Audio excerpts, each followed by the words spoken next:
Halo Sobat Traders, kembali bertemu dengan saya, Lindu Sang, analis dari Java Global Future.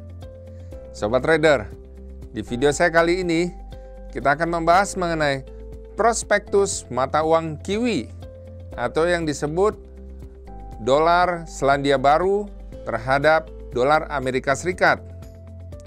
Prospektus ini menggambarkan pergerakan NZD USD dari awal 2022 hingga pertengahan 2022. Nah, Sobat Trader, mari kita simak videonya berikut ini.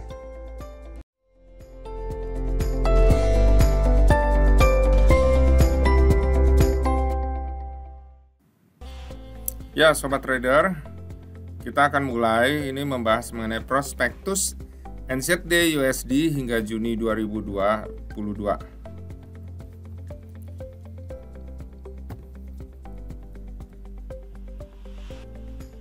Kita mulai di sini, kita lihat Kiwi ya. Kiwi ini bukan hanya lambang negara Selandia Baru atau juga burung nasionalnya Selandia Baru, tapi Kiwi ini juga dipakai sebagai sebutan untuk pasangan mata uang New Zealand dolar terhadap USD dolar, ya, US dollar. Nah, pasangan NZD USD yang disebut juga Kiwi ini menunjukkan pedagang berapa banyak dolar Amerika Serikat atau mata uang quote Amerika Serikat yang dibutuhkan untuk membeli 1 dolar Selandia Baru sebagai mata uang dasarnya. Nah, bersama dengan dolar Australia dan dolar Kanada, NZD atau dolar Australia ini dianggap sebagai mata uang komoditas, yaitu mata uang yang ekspor negaranya sebagian besar terdiri dari bahan baku, terutama tambang, yaitu logam mulia, minyak, pertanian, dan lain-lain. Bersama dengan dolar Australia, dolar Selandia Baru bertahun-tahun menjadi kendaraan tradisional bagi carry traders. Mata uang ini sangat sensitif terhadap perubahan suku bunga.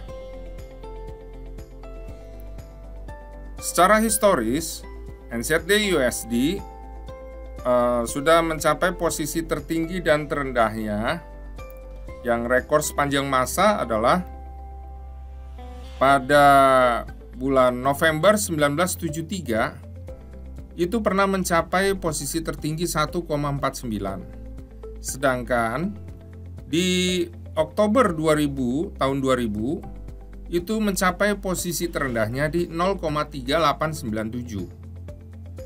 Nah, dalam 6 tahun terakhir ini, posisi tertinggi yaitu di 0,77435 pada tahun 2015 bulan April. Sedangkan posisi terendahnya di 0,54674 di bulan Maret tahun 2021. Ya. Nah, Sobat Trader, yang akan masuk dalam prospektus ini adalah, kalau kita lihat, masih ada di dalam area 6 tahun terakhir ini. Aset yang paling mempengaruhi NZD USD adalah mata uang Australia dolar, Cina yuan, dan juga yen. Karena Australia, Tiongkok, dan Jepang ini adalah mitra regional penting dari Selandia Baru. Komoditas dari Selandia Baru yang paling utama adalah batu bara.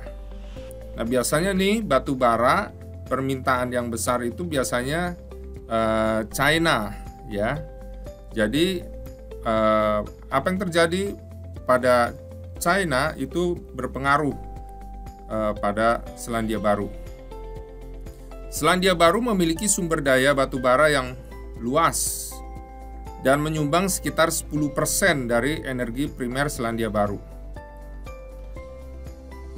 Kemudian komoditas yang penting lainnya adalah perak dan biji besi. Yang mempengaruhi berikutnya selain yang mata uang dan komoditas adalah tentu saja indeks, yaitu indeks saham yang ada di Selandia Baru, Australia, juga Jepang. Berita-berita mengenai obligasi juga biasanya berpengaruh, terutama obligasi yang menyangkut pemerintah dari Selandia Baru sendiri, Australia, maupun juga Amerika Serikat.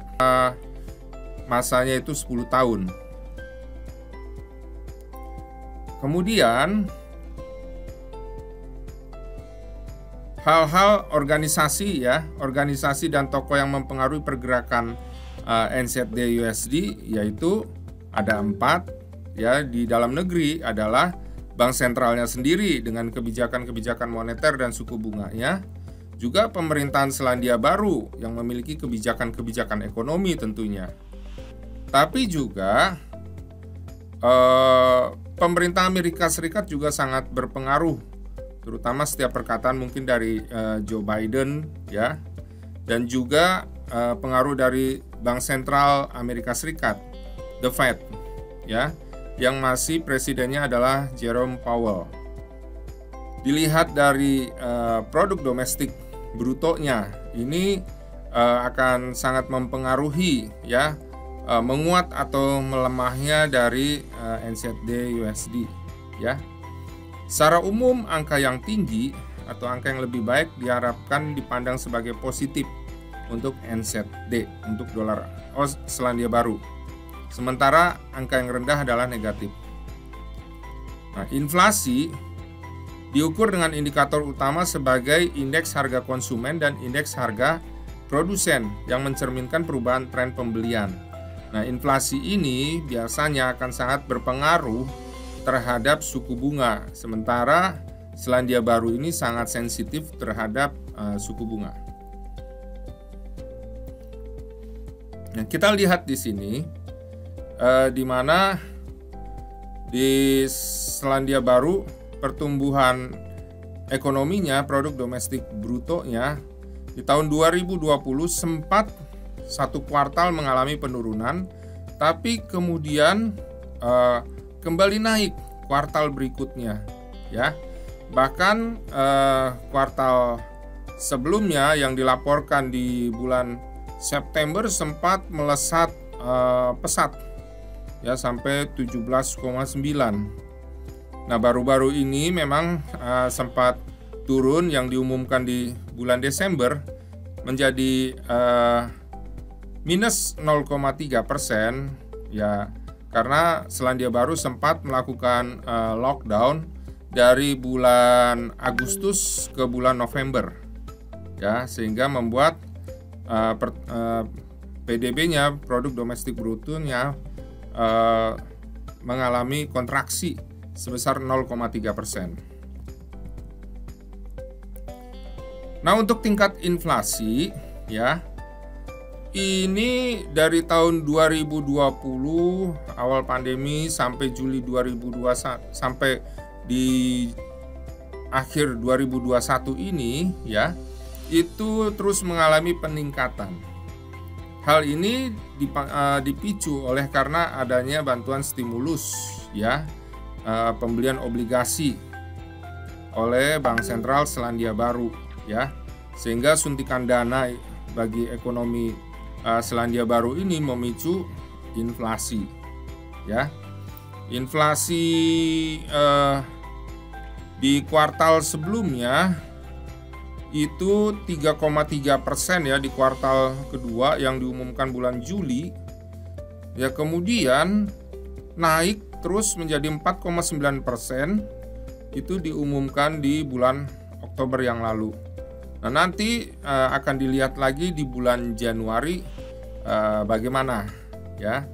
Tapi akibat dari kenaikan ini yang terus naik ya, inflasinya, itu membuat Bank Sentral dari Selandia Baru menaikkan suku bunganya. Akan kita bahas nanti berikutnya.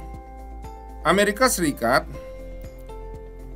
telah mengeluarkan kebijakannya melalui The Fed, yaitu tapering dimulai Desember 2021. Pembelian obligasi dikurangi menjadi 15 miliar dolar per bulan. Lalu kebijakan The Fed bergerak juga mengakhiri pembelian obligasi pada bulan Maret, ya, dan mengincar 3 kenaikan suku bunga di tahun 2022. Hal ini memicu bank-bank sentral di seluruh dunia juga untuk menaikkan suku bunganya. Kita lihat di bulan November 2021, Bank Sentral Selandia Baru akhirnya menaikkan suku bunga kedua kalinya sebesar 25 basis poin dari 0,5 menjadi 0,75%. Karena semakin naiknya inflasi seperti yang tadi sudah disampaikan dalam grafik ya. Karena adanya pelonggaran pembatasan virus corona yang terjadi sejak Agustus 2021. Pelonggaran pembatasan ini meningkatkan aktivitas ekonomi yang memicu inflasi tadi naik. Sebelumnya, kenaikan sebesar 25 basis poin ini sama dengan kenaikan suku bunga yang pertama dari 0,25% ke 0,50% setelah 7 tahun. Ya, di bulan Oktober 2021 itu kenaikan suku bunga yang pertama setelah 7 tahun tidak naik suku bunga. Nah, hingga pertengahan tahun 2022 ini, Bank Sentral Selandia Baru diprediksi akan menaikkan suku bunga hingga mencapai 2,0%. Jadi, kenaikan suku bunga ini masih akan berlanjut ya, sobat trader sekalian. Seperti yang dikatakan tadi bahwa suku bunga sangat sensitif sekali untuk mempengaruhi pergerakan dari dolar Selandia Baru ya. Jadi kalau kita lihat di sini pergerakannya ya, sempat setelah tren turun NZD USD naik, kemudian sekarang kembali terkoreksi turun. Pergerakan selanjutnya sebenarnya diprediksi bahwa NZD USD akan kembali naik. Nah, apa yang menguatkan bahwa di tahun 2022 sampai pertengahan paling tidak ya akan menimbulkan kenaikan sehingga kita bisa untuk mengambil peluang untuk melakukan buy limit. Ini kalau kita lihat historinya ya, setiap saat dia dari akhir tahun ke awal tahun biasanya akan terjadi reversal. Paling tidak akan mencapai posisi terendah atau tertinggi sebelumnya, pergerakan yang sebelumnya di tahun sebelumnya ya. Kita bisa lihat di sini ketika harganya sempat turun kemudian naik ini ya. Di sini terjadi reversal nih di awal tahun 2022, turun ya. Kemudian ini naik. Nah, di sini akhir 3 bulan sebelum tahun ini berakhir ya, ini naik. Kemudian berikutnya ini terus turun ya, dan masih terus turun sampai paling tidak prediksinya adalah mencapai posisi terendah ini. Karena itu prediksinya penurunan ini masih akan terjadi sampai di sini ya. Makanya kita ambil posisi buy limit nantinya ya. Karena apa? Kemungkinan setelah mencapai level di 0.6480 ini, maka prediksinya harga akan terjadi reversal kembali seperti yang biasanya terjadi secara historical ya, akan terjadi reversal. Jadi ini dari turun akan kembali naik paling enggak dalam 3 sampai 4 bulan ke depan ya.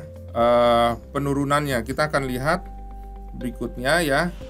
Jadi prediksinya akan turun ke antara level 0.6480 ya hingga ke level 0.7070 di sini ya. Ada levelnya di sini 0.6480 sampai 0.6550 ya.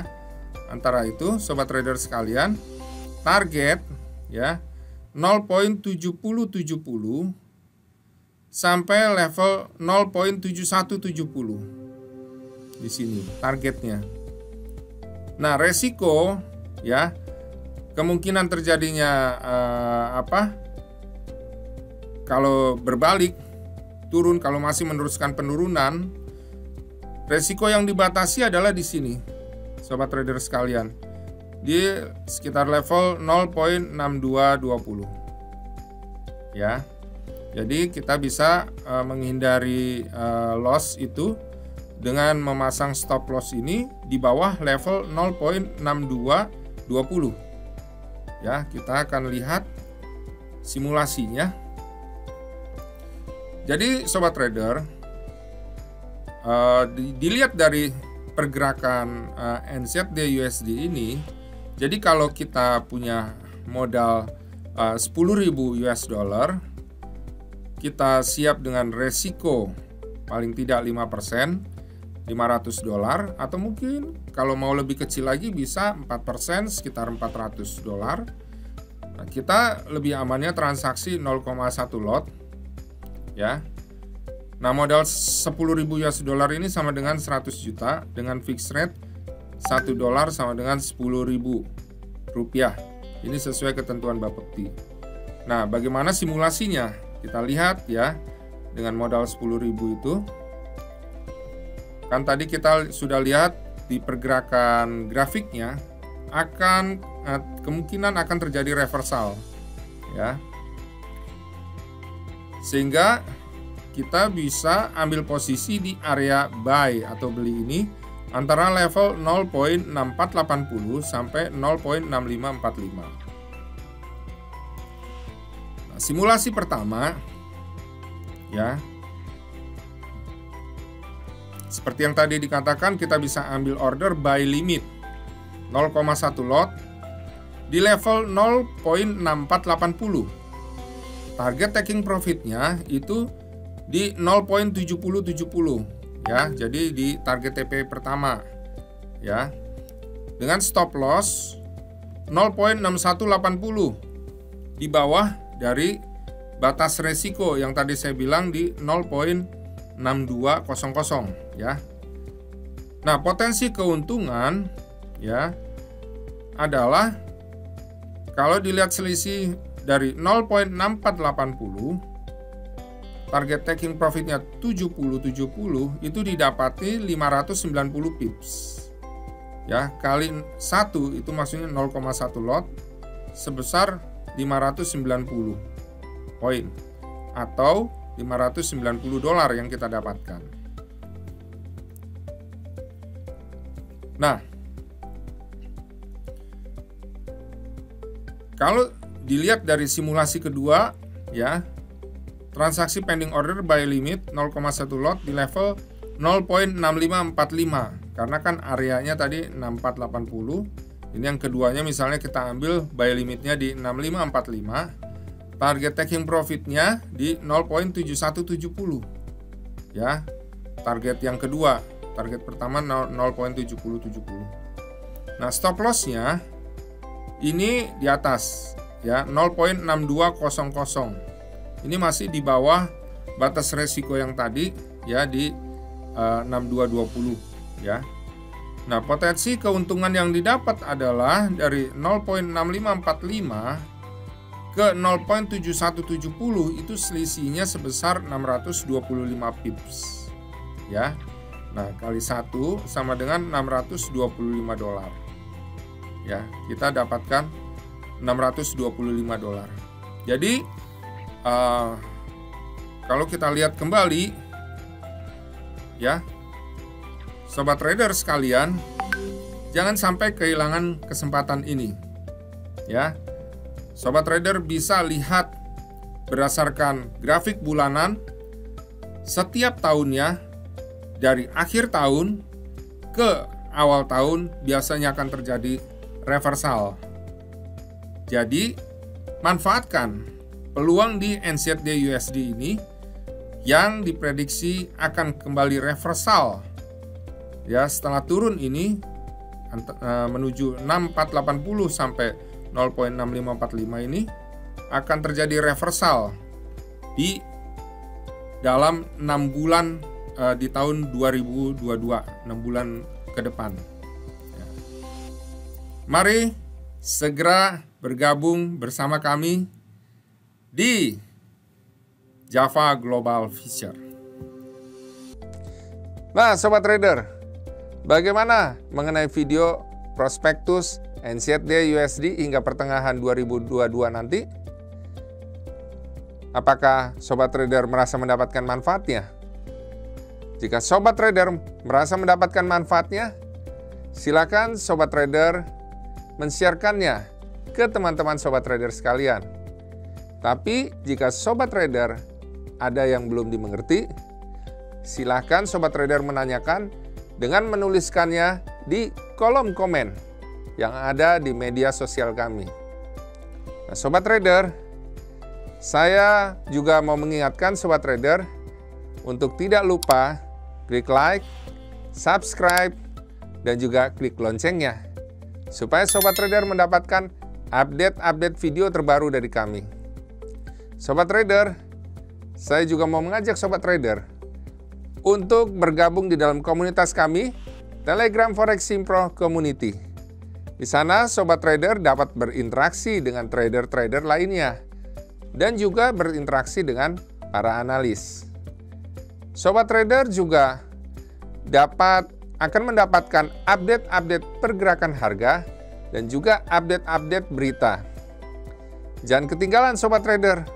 Mari bergabung bersama di dalam komunitas kami di Telegram Forex Simpro Community. Trade by yourself and safe trading. Salam profit.